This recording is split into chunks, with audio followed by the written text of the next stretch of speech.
Welcome, dear friends, to a tale of unexpected connections and second chances that will warm your heart and remind you of the extraordinary power of family bonds. Enjoy the story. Dr. Robert Thompson was a man of contradictions. At 50, he was at the peak of his career, a respected surgeon at Eastside Private Hospital, one of the most exclusive medical facilities in Chicago. His salt-and-pepper hair and piercing blue eyes gave him an air of distinguished authority that both intimidated and attracted those around him. Yet, despite his prestigious position and the hefty paycheck that came with it, Robert couldn't shake the nagging feeling that something was missing in his life. It was a crisp autumn morning when Robert pulled into the parking lot of St. Mary's Public Hospital, a far cry from the gleaming towers of Eastside Private. The building was old, the paint peeling in places, but to Robert, it felt more like home than his posh office across town. "Dr. Thompson," a young nurse called out as he entered the bustling emergency room. "We weren't expecting you today. Is everything all right?"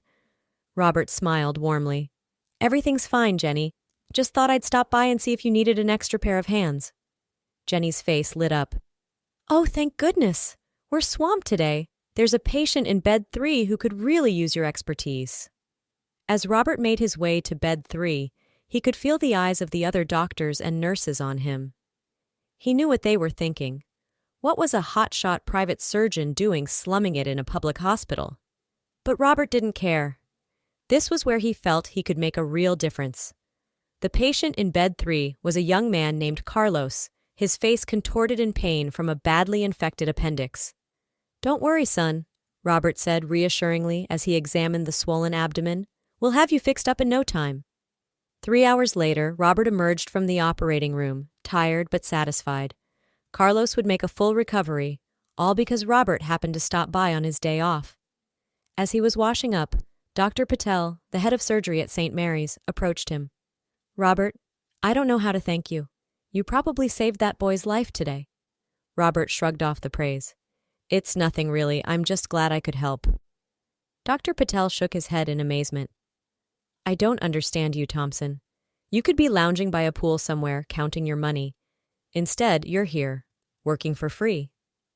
Why?" Robert's eyes took on a distant look. "Because this is what being a doctor is all about, Patel. It's not about the money or the prestige. It's about helping people who need it most." As Robert drove home that evening, he couldn't help but feel a sense of fulfillment that had been missing from his work at Eastside Private. But little did he know, his life was about to take a turn that would challenge everything he thought he knew about himself and his past. The following Friday started like any other day for Robert. He arrived at Eastside Private Hospital at 7 a.m. sharp, his crisp white coat a stark contrast to the designer suits of the administrators he passed in the hallway. He had a light schedule that day, a routine gallbladder removal and some post-op checkups. Nothing he couldn't handle in his sleep. As he settled into his plush office, his secretary Amanda buzzed in. "Dr. Thompson, there's a call for you on line 2. It's Dr. Harrison, and he says it's urgent." Robert frowned. Dr. Harrison was the head of his department, and urgent usually meant trouble. He picked up the phone, bracing himself for bad news. "Thompson here. What's the situation, Harrison?" Dr. Harrison's voice crackled over the line, tension evident in every word. "Robert, I need a huge favor. We've got an emergency case at Pinewood Community Hospital, about an hour outside the city. Young woman, 23 years old, pregnant with triplets. She needs an emergency C-section, and their surgeon is out with the flu." Robert's mind raced. Pinewood was a small rural hospital, barely equipped for routine procedures, let alone a high-risk delivery like this. "What about Dr. Keller? Isn't he on call for emergencies?" Harrison sighed heavily. "Keller's still green, Robert. This is too risky for him. We need your expertise. I know it's a lot to ask, but—" "I'll do it," Robert interrupted, already reaching for his car keys. "Have them prep the OR. I'm on my way." As Robert sped down the highway, his heart pounding with a mix of adrenaline and anticipation, he couldn't shake the feeling that this wasn't just another emergency call. Something about this felt different, almost fateful. Little did he know, he was driving straight towards a revelation that would turn his world upside down. The halls of Pinewood Community Hospital were a far cry from the polished corridors of Eastside Private. The linoleum floors were scuffed, the walls in desperate need of a fresh coat of paint. But none of that mattered to Robert as he burst through the doors of the operating room, his mind solely focused on the task at hand. "Status report!" he barked, barely glancing at the nervous-looking staff as he scrubbed in. A young nurse, her eyes wide with a mix of awe and fear, quickly rattled off the patient's vitals. Sarah Wilson, 23 years old, 34 weeks pregnant with triplets, blood pressures elevated, fetal heartbeats are strong, but showing signs of distress. Robert nodded, his experienced eyes quickly assessing the situation as the patient was wheeled in. Sarah was tiny, her swollen belly looking almost comically large on her petite frame. Her face was pale, beaded with sweat, but her eyes were clear and determined. "Sarah," Robert said softly, leaning down to meet her gaze, "I'm Dr. Thompson. We're going to take good care of you and your babies, okay?" Sarah nodded weakly, managing a small smile. "Thank you, doctor. I trust you." As the anesthesiologist began his work, Robert focused on preparing for the procedure. He had performed countless C-sections in his career, but triplets always added an extra layer of complexity. Every move had to be precise, every decision lightning fast. The operation began smoothly, Robert's skilled hands moving with practiced ease. One by one he delivered the tiny infants, 2 boys and a girl, each one letting out a healthy cry as they entered the world. The relief in the room was palpable as the last baby was safely delivered. It was as Robert was finishing up, his mind already moving on to post-op care, that he saw it. As he was removing the surgical drapes, his eyes caught a glimpse of Sarah's ankle. There, just above her left foot, was a birthmark, but not just any birthmark. It was large, oddly shaped, almost like a lopsided star.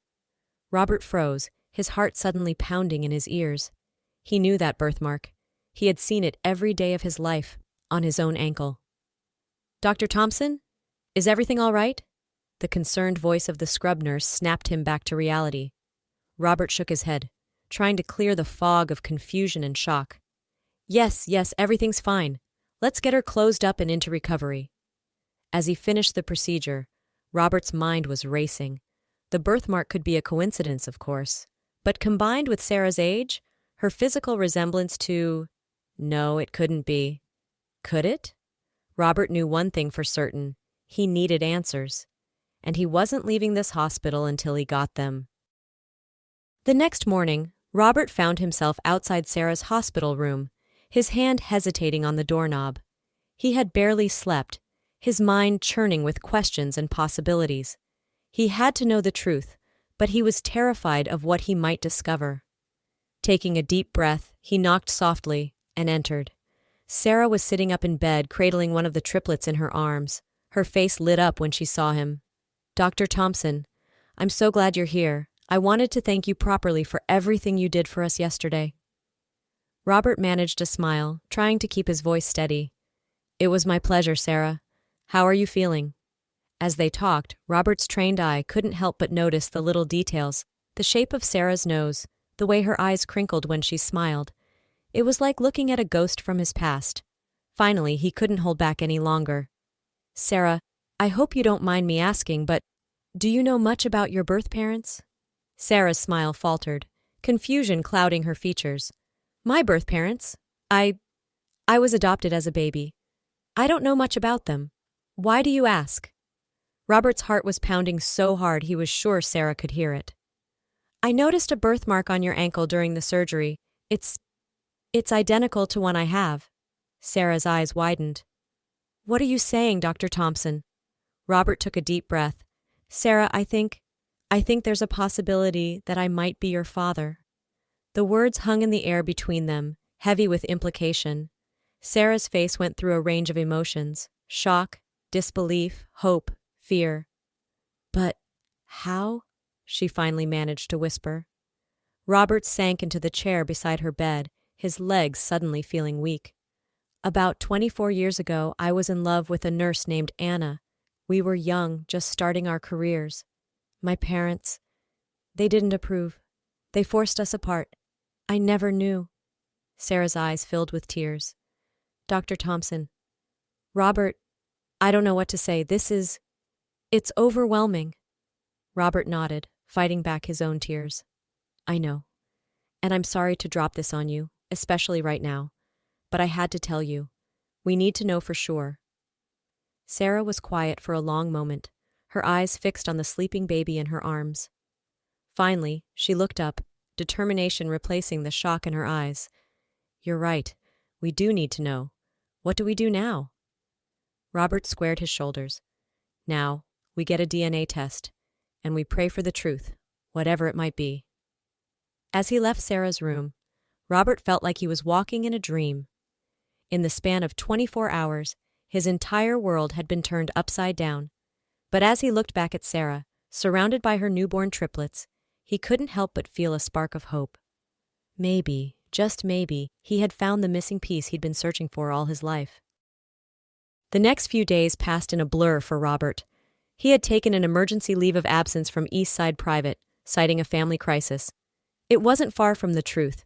He spent most of his time at Pinewood, helping Sarah with the triplets and getting to know her better. Every conversation, every shared laugh, only served to strengthen Robert's conviction that Sarah was his daughter. But he knew they couldn't rely on feelings alone. They needed proof. On the third day after the birth, Robert collected DNA samples from himself and Sarah. He sent them off to a private lab he trusted, calling in a favor to get the results expedited. How long will it take? Sarah asked nervously as Robert returned from the hospital lab. A couple of days, maybe 3, Robert replied, trying to keep his own anxiety in check. I've asked them to rush it. Sarah nodded, her eyes distant. What happens if it's true? If you really are my father? Robert sat down heavily in the chair beside her bed. I don't know, Sarah. I guess that's up to you. I've missed out on 23 years of your life. I'd like to be a part of it now, if you'll let me. But I'll understand if you need time or space. Sarah reached out and took his hand, squeezing it gently. I'd like that too. It's funny. I've always felt like something was missing. Maybe this is it. As they sat there, hand in hand, Robert felt a sense of peace wash over him. Whatever the test results showed, he knew his life would never be the same. But their moment of tranquility was short-lived. A commotion in the hallway caught their attention, and suddenly, the door burst open. A young man stormed in, his face a mask of anger and determination. Behind him, a harried-looking woman in expensive clothes tried to hold him back. Where is she? The man demanded, his eyes locking onto Sarah. Where's the surrogate? Those are our babies! Robert stood up, positioning himself between the intruder and Sarah's bed. Sir, I'm going to have to ask you to calm down and leave. This is a hospital room, not a courtroom. The young man sneered. Do you know who I am? I'm Eric Caldwell. My father-in-law is the district attorney. Those babies are legally ours, and we're here to take them home. Sarah's face had gone pale, her arms instinctively tightening around the baby she was holding. No, she whispered. No, you can't take them. They're mine. I changed my mind. Eric's face contorted with rage. Changed your mind? You can't do that. We had a contract. Robert's mind was reeling. Sarah was a surrogate? This complicated things even further. But one look at the terror on Sarah's face steeled his resolve. Mr. Caldwell, Robert said, his voice low and dangerous. I don't care who your father-in-law is. These babies were born less than 72 hours ago. Sarah is their biological mother, and right now, her health and the health of these infants is my only concern. If you don't leave this room immediately, I'll have security remove you. Eric opened his mouth to argue further, but the woman behind him, presumably his wife, put a hand on his arm. Eric, stop.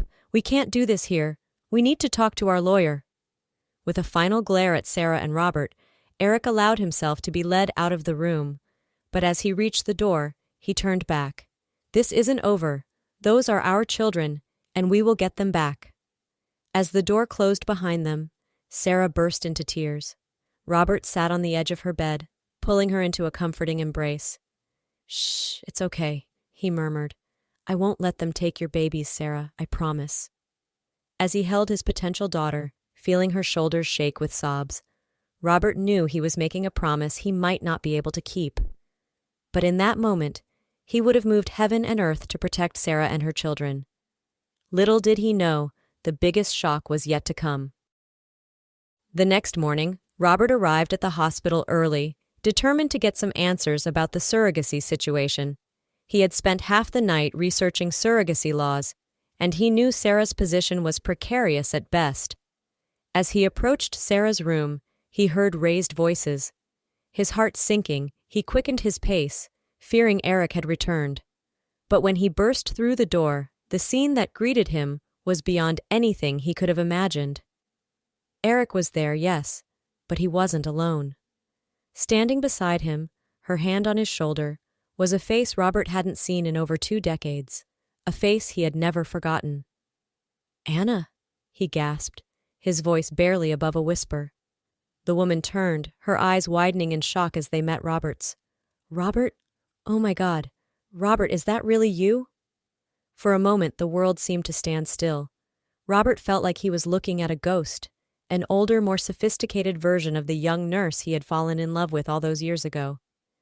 Anna took a step towards him, her hand reaching out as if to touch him, then falling back to her side. I can't believe it. After all these years." Eric's voice cut through the tension like a knife. "Mom, you know this guy?" "Mom?" Robert's mind reeled. If Anna was Eric's mother, then that meant— Anna's eyes filled with tears as she looked between Robert and Eric. "Oh, Robert, there's so much I need to tell you. Eric is your son." The room erupted into chaos. Sarah gasped, her hands flying to her mouth. Eric stumbled backwards, his face a mask of confusion and anger. "What the hell are you talking about, Mom?" Eric demanded. "Dad died when I was a kid. You always said—" "I know what I said," Anna interrupted, her voice trembling. "And Frank was your dad in every way that mattered. But biologically, Robert is your father." Robert felt like the floor was tilting beneath his feet. He groped for a chair, sinking into it as the full weight of Anna's words hit him. "How?" he managed to croak out. "Why didn't you tell me?" Anna's face crumpled. "I wanted to, Robert. God, I wanted to so badly. But by the time I found out I was pregnant, your father had already forced me out of my job. He threatened to ruin my career if I ever contacted you again. I was young, scared. I didn't know what else to do." Robert's mind was reeling. He had a son, a grown son who was trying to take away the babies of the woman who might be his daughter. The irony of the situation would have been laughable if it wasn't so heartbreaking. "So let me get this straight," Eric said, his voice tight with anger. "You're telling me that this guy is my real father? And what, Sarah is my sister?" "Half-sister," Robert corrected automatically, then winced as he saw the hurt flash across Eric's face. "I'm sorry, that's not— Look, we don't know for sure about Sarah yet. We're waiting on DNA test results." Sarah, who had been silent until now, finally spoke up. "This is insane. So you're saying that I might have carried my own brother's babies?" The room fell silent as the full implications of the situation sank in. Robert looked from Eric to Sarah, seeing the same shocked disbelief mirrored on both their faces.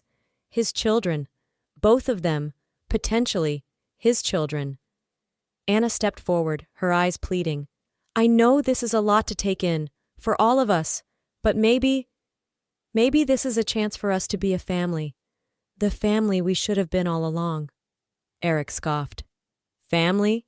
You expect me to just accept this stranger as my father? To give up my children to a sister I never knew I had?" "They're not your children, Eric," Sarah said firmly, her arms tightening around the baby she was holding. "They're mine. I carried them. I gave birth to them. I love them." Robert stood up, his head spinning but his resolve firm. "Okay, everyone needs to calm down. We can't change the past, but we can decide how we move forward from here. Eric, Anna, I think we need to talk. Privately. Sarah needs her rest." As they filed out of the room, Robert paused at the door, looking back at Sarah. She met his eyes, and he saw in them a mixture of fear, hope, and determination that mirrored his own feelings. "It's going to be okay," he said softly, not sure if he was reassuring her or himself. "We'll figure this out." Sarah nodded, managing a small smile. I know we will, Dad. The word hit Robert like a physical blow, filling him with a warmth he had never experienced before. Whatever happened next, he knew his life would never be the same. The next few days were a blur of emotional conversations, legal consultations, and anxious waiting.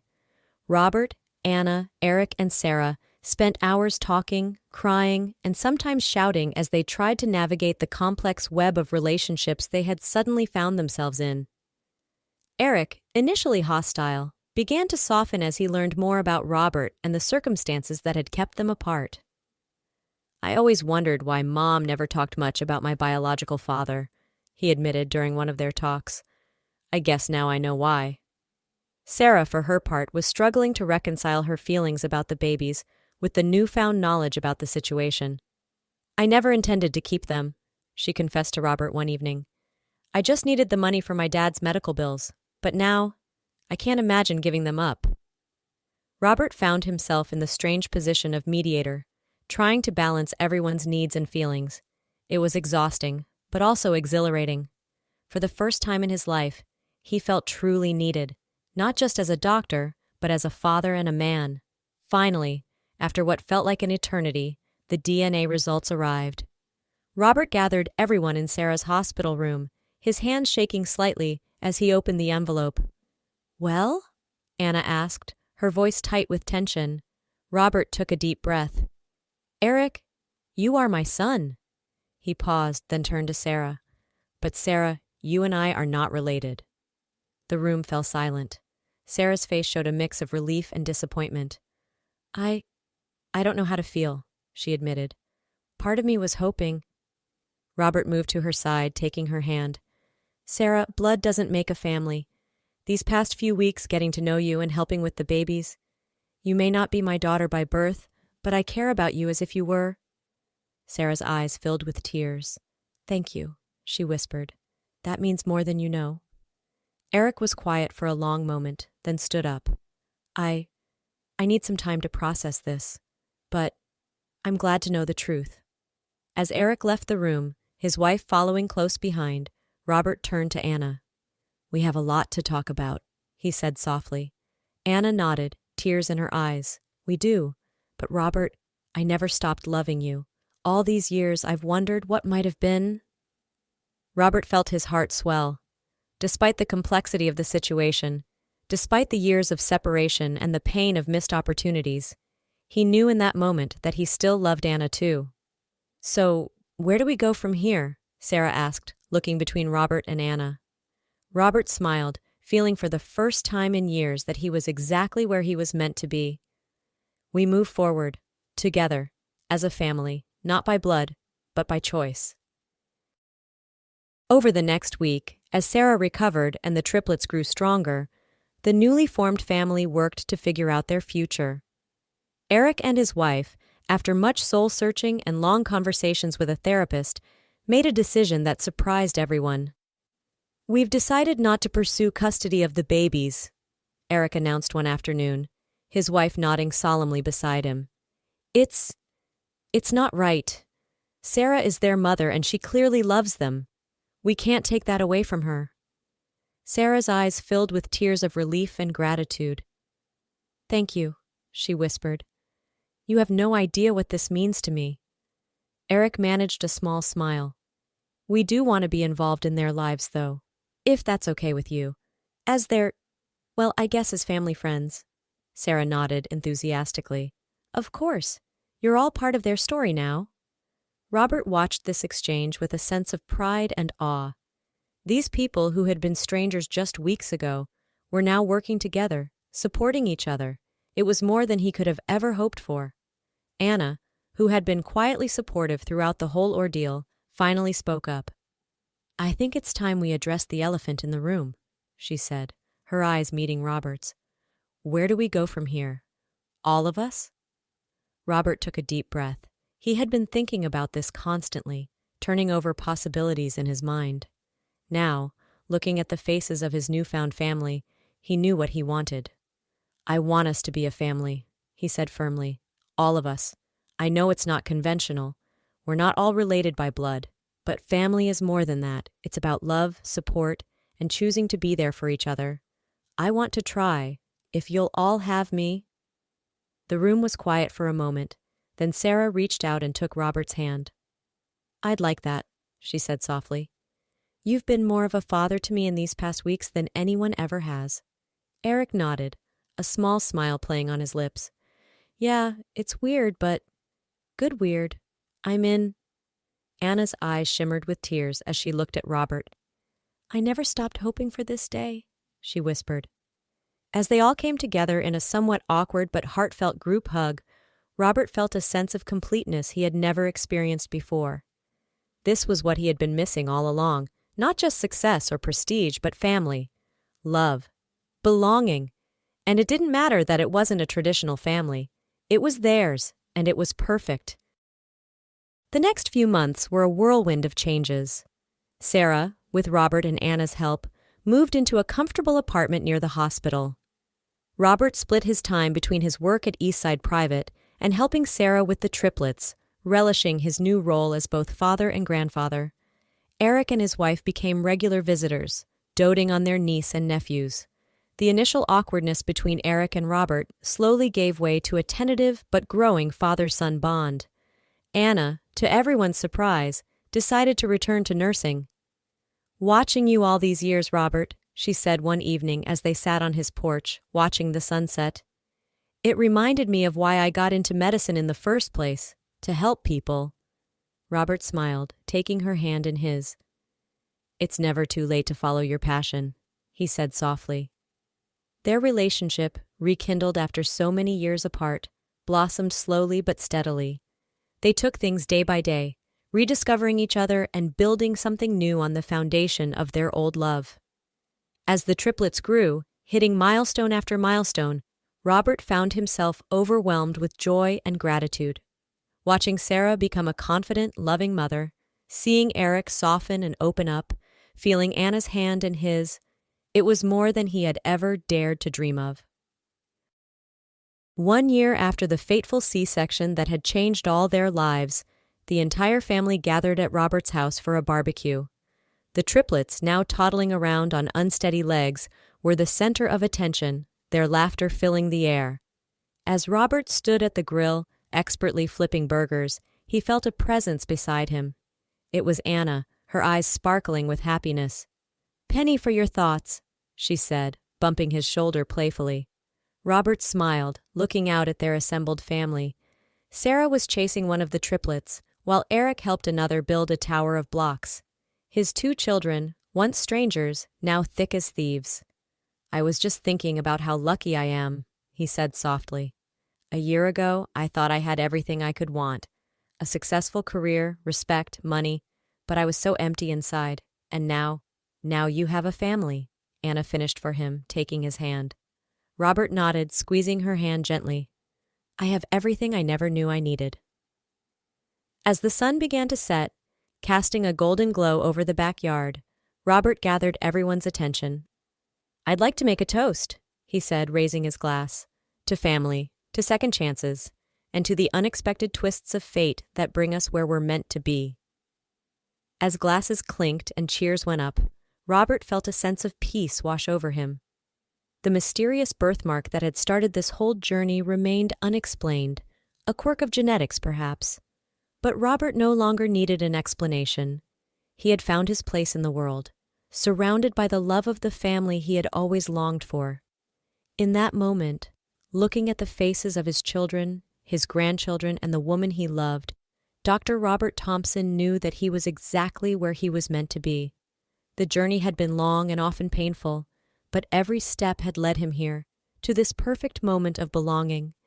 And as the stars began to twinkle in the darkening sky, Robert silently thanked whatever twist of fate had brought him to that operating room a year ago. It had been the beginning of the greatest adventure of his life. The adventure of family, of love, and of finally coming home.